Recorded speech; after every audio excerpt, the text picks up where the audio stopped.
s'est passé aussi depuis les années 2000 quelque chose de très très fort, c'est-à-dire qu'on a vu les cancers augmenter dans nos familles, les problèmes de reproduction, les problèmes hormonaux. Pendant ce temps-là, on voit aussi que les abeilles meurent par milliers pour des causes environnementales, que les poissons changent de sexe, etc., etc. Et donc en fait, il y a une connexion qui se fait, où finalement le poisson qui change de sexe et puis ma nièce à puberté ultra précoce, on se demande ce qui se passe, ou mes copains qui ne peuvent pas faire d'enfants, qui ont recours à la fécondation in vitro, tout ça commence à faire plus qu'un. Et c'est ça qui est en train de se passer aujourd'hui. Quand les femmes canadiennes, par exemple, manifestent pour interdire le bisphénol A dans leur biberon, elles disent « Je manifeste mon droit d'être vivant ». Je veux pouvoir avoir une grossesse et des enfants qui soient en bonne santé. En bonne santé, tout simplement en bonne santé. Et ça, c'est très nouveau. Est-ce que ce que tu dis là, en fait, sur cette notion de conscience, ça appelle deux choses. C'est et cette rubrique y participe, c'est comment on aide à faire grandir le niveau de conscience, c'est-à-dire cette compréhension de la complexité où des choses qui étaient vécues comme éparses sont en fait connectées et avoir cette compréhension pluridisciplinaire des événements et des interactions entre les événements. Et il faut que ça s'appuie sur la connaissance des domaines. C'est-à-dire qu'il y a un certain nombre de personnes qui ne parviennent pas à comprendre et encore moins par conséquent à agir parce qu'ils n'ont pas les briques de connaissances minimales pour arriver à se faire une représentation de la situation du problème et par conséquent de comment ceux qui nous gouvernent ou qui prennent les décisions les prennent, c'est-à-dire sur quels critères, sur quels facteurs. Donc ça, c'est vraiment un chantier énorme aussi, c'est rendre les connaissances minimales pour comprendre le changement de société accessibles à tous, pour que précisément les personnes puissent avoir un avis et comprendre que quand on nous oriente là ou là, ça n'a pas la même incidence et de pouvoir dire on est d'accord ou on n'est pas d'accord. Et là, il y a vraiment une fracture. Alors je ne parle pas du coup de l'intérêt des gens, mais il y a une démotivation qui est liée à la complexité du monde. Et les gens se disent « non, mais c'est trop compliqué, on n'y arrivera pas ». Et donc, comme ils le vivent comme compliqué, ne comprenant pas la complexité et n'ayant pas de clé de lecture, ils abandonnent. Et ils abandonnent à ce que la démocratie a mis en place, c'est-à-dire des représentants du peuple. Et ça, je pense que c'est quelque chose de très important. Par exemple, ce dont tu parles, de peut-être arriver à, je sais pas, un MOOC ou n'importe quoi, mais qui donnerait des briques de compréhension pour que, effectivement, les tilts dont tu parles, que des événements épars, on puisse comprendre en quoi ils sont connectés pour telle et telle cause et donc pour telle et telle conséquence. Je pense que c'est vraiment important. Et ça nécessite, et c'est difficile, parce que c'est quand même, en effet, ça peut être complexe, mais ça nécessite d'abandonner les jargons. Et c'est difficile. Je suis sûre que là, pendant l'entretien, on n'a pas voulu on a quand même jargonné, alors qu'on voudrait abandonner ça. Ça, c'est très difficile. Il y a le fait aussi que tous ces mouvements, notamment écologiques, etc., ou sociaux, etc., paraissent compliqués parce qu'on veut toujours contraindre, on pense toujours par rapport au paradigme existant. Or, il n'est pas fait, son moteur en lui-même n'est pas fait pour résoudre la crise écologique ou la crise sociale ou la crise économique, puisque, comme je disais tout à l'heure, il détruit ce dont il dépend. Il a des actions négatives sur les ressources dont il dépend.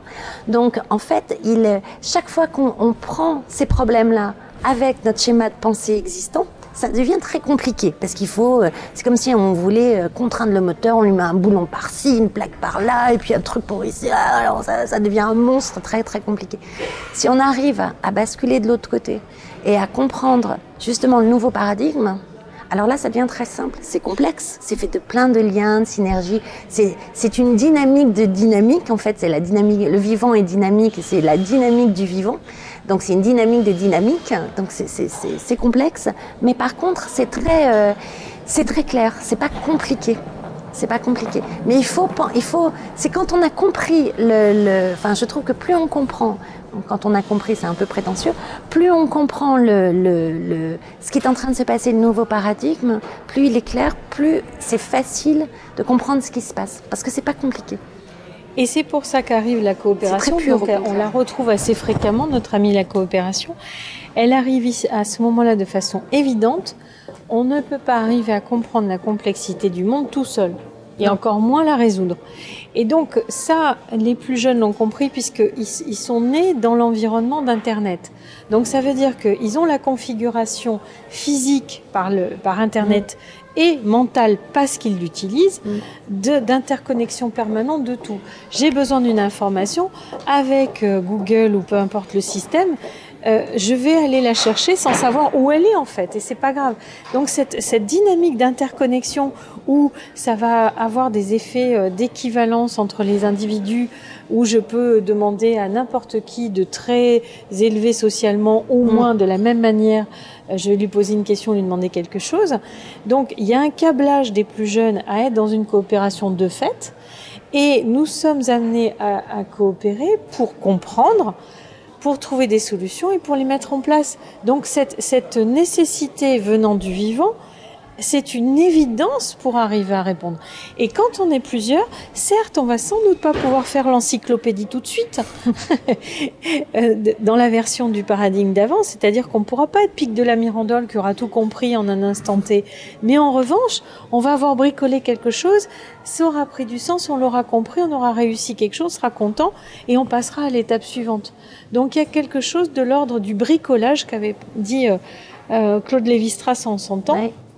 Il y a un bricolage qui se fait aujourd'hui pour co-construire maintenant et demain, avec une humilité de dire, ben voilà, j'ai besoin de l'informaticien, du biologiste, du designer, de je sais pas quoi, et tout ça ensemble, ça va sans doute faire quelque chose qui a du sens. C'est un truc qu'on retrouve dans tous les nouveaux modèles, hein. C'est-à-dire que on arrive à coopérer quand on a une question commune, un centre d'intérêt commun qui est comme un cœur de marguerite. Chacun avec ses compétences et ses spécificités se plug comme ça sur ce cœur, comme les pétales qui vont tous dans le même sens, et chaque pétale est une compétence. Et pour arriver à communiquer et à trouver la réponse à la question, qui est aussi au cœur de la marguerite, hein, il faut se comprendre. Donc, en effet, pas de jargon. Bâtir un langage compréhensible par tous, c'est commun.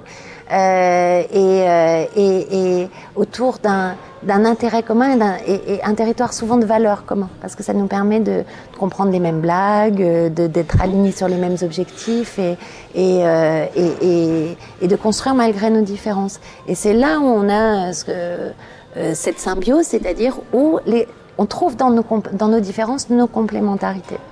Et là où on est pareil, on pourrait être concurrents, ça pourrait être des territoires de concurrence, mais en fait ça peut être des territoires de puissance.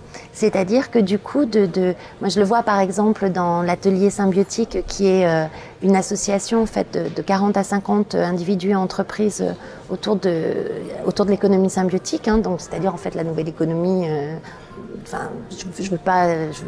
La nouvelle économie est de type symbiotique. Après, on l'appelle comme on veut. Mais eh bien, on essaye justement de mailler les compétences dans leurs différences pour la complémentarité. Et on s'aperçoit que là où on est similaire, en fait, ça nous donne de la puissance. C'est-à-dire que, du coup, on a deux personnes pour répondre à un même besoin.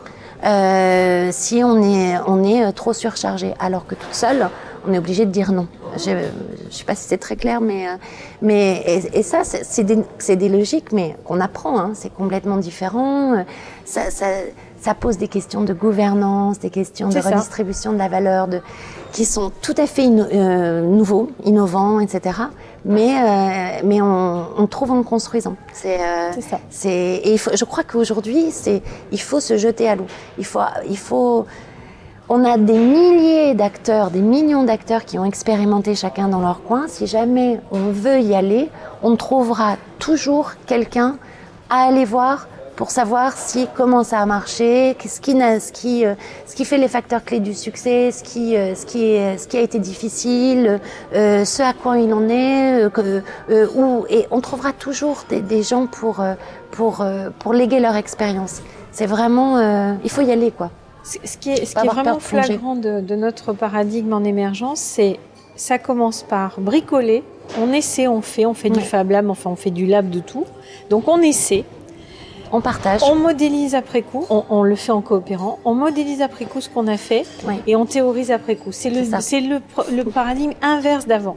On n'est pas Oui, dans c'est vrai. théorie-expérience, on bricole, on fait des trucs, on modélise après coup et après on peut théoriser. Oui, et c'est là, vrai. le fait de coopérer à plusieurs, ce que ça va apporter, c'est que ça nous amène à un corpus de représentation commune, de facto. On arrive avec des gens différents, qui ont des expertises différentes, des regards différents, mais à force de bricoler ensemble, on arrive à un corpus de représentation commune qui s'agrège effectivement des gouvernances qui sont repensées, puisqu'on va se trouver une façon de fonctionner ensemble pérenne. Et là, on a vu que sur les 15 ans qui viennent de passer, on a quand même beaucoup eu notre ego qui a été mis à mal, quoi. Et là, enfin, on fait primer le bien commun et enfin, on fait primer le vivant pour dire on va dépasser ça pour arriver à coopérer et à réussir.